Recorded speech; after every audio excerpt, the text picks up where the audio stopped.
yang banyak hanya untuk kepentingan belanja apapun. Sehingga jangan bermimpi kemiskinan kalau kurang. Kalau begini modelnya, cara kapan menyusun KPBA, jangan mimpi. Hari ini dibatasi usulan program aspirasi masyarakat, dibatasi karena itu milik publik, bukan milik aparatur. Tapi kalau milik aparatur, seenaknya sistem mereka pusing, kan tidak ada apa-apa.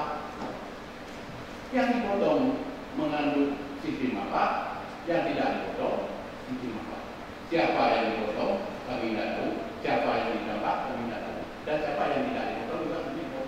Dan hari ini pun tahu kami bahwa BPA Sekretariat Aceh tidak dipotong. Yang dipotong adalah milik rakyat.